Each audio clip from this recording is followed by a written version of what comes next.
والد کے سامنے، اس نے سفارش کی، فوراً انہیں مل گیا۔ اب یہاں پر ہم بھی خدا کی بارگاہ میں رو رہے، گڑ گڑا رہے، پروردگار بیوی دے دے، بیوی دے دے، گھر دے دے، بنگلہ دے دے، کچھ نہیں مل رہا ہے، رو رو کر تھک گئے، گڑ گڑا کے تھک گئے۔ تو خدا نے کہا دیکھو ایسے آؤ گے تو نہیں ملے گا، ایک وسیلہ لے کر آ جاؤ تاکہ تمہیں جلدی سے دے دیا جائے۔ وہ وسیلہ در اہل بیت ہے، یہ اہل بیت سے متمسک ہو گئے، ان کے ذریعے سے دعا کرے گا، اللہ عنایت کرتا نظر آئے گا۔ ایک صلوات ہے محمد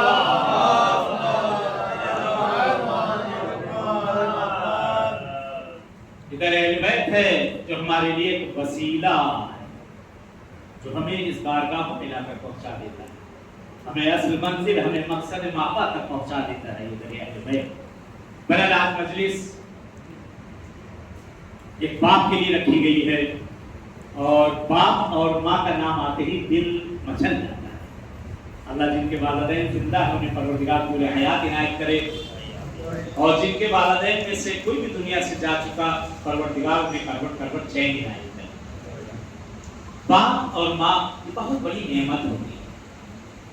یہ ایسی نعمت ہے کہ جب چھن جاتی ہے تو احساس ہوتا ہے، لیکن نعمت کی قدر اگر اس کی زندگی میں کی جائے تب تو فائدہ ہے۔ میں نے ابھی چند روز پہلے بھی امام مسجد نے جملہ کہا تھا کہ ایک ماں اور ایک باپ اگر بوڑھا ہو جائے، وہ ایک چشمے کے لیے، اس کی کوئی اوقات نہیں، اس کے لیے وہ ترستا رہے کہ اس کا نمبر بدل دیا جائے۔ ایک پھٹا پھوٹا بیچارہ پوری زندگی گزار دے رہا ہے اور وہ نصیب نہیں ہو رہا، اور ہم اپنے بچوں کے لیے روز، ہر ہفتے، ہر مہینے جو ہے بہرحال آپ تو آن لائن ہو گیا،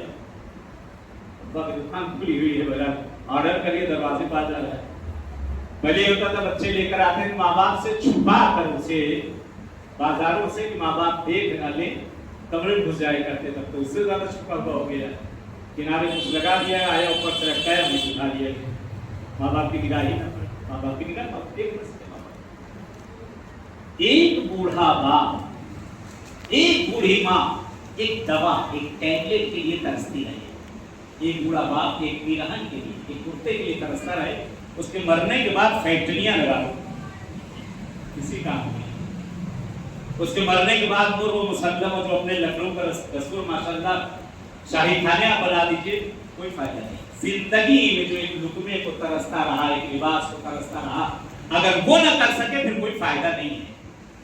ماں باپ کا حق بہت بڑا ہے، بعض اولادیں تو اللہ کی لعنت ان کے اوپر کھڑی ہوتی ہے سامنے